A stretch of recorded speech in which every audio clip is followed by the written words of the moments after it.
Cinema ನೋಡೋದು ಅಂದ್ರೆ ತಪ್ಪಾಗ್ಬಿಡುತ್ತೆ. ಶಿವ ತಾಂಡವನೇ ನೋಡ್ಕೊಂಬಂದ ಒಳಗಡೆ ಏನ್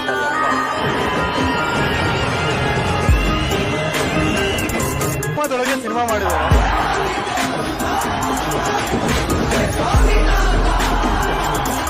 ಇಂಥ ಒಂದು ಫಿಲಾಸಫಿಕಲ್ ವಿಷಯನ ಇಷ್ಟು ಎಂಟರ್ಟೈನಿಂಗ್ ಆಗಿ ಹೇಳಕ್ ಸಾಧ್ಯನೇ ಇಲ್ಲ.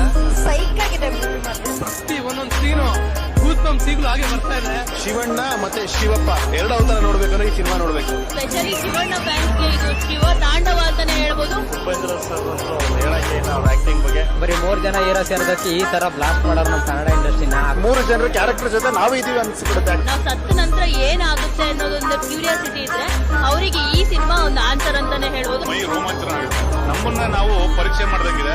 ಈಚ್ ಅಂಡ್ ಎವ್ರಿ ಸೀನ್ ಬೀಚೆ ಮಾತ್ರ ಬೇರೆ ಲೆವೆಲ್ ತಗೊಂಡೋಗಿದ್ದಾರೆ. ನೋಡ್ತಾ ಇದ್ರೆ ಕಣ್ ಮುಂದೆ ಇನ್ನು ನೋಡ್ಬೇಕು ಅಂತ ಹಬ್ಬ ಅನ್ನೋ ಫೀಲು. ಕೊನೆ 20 ನಿಮಿಷ ನೀವು ಶಿವನ್ ಭಕ್ತರಾಗಿದ್ರೆ ಚಪ್ಪಲಿ ಬಿಟ್ಟು ನೋಡ್ತೀವಿ. ಹಂಗಿದೆ ನಮ್ಮ ಕನ್ನಡದ ಹೆಮ್ಮೆಯ ಸಿನಿಮಾ ಬಹಳ ಇಷ್ಟ.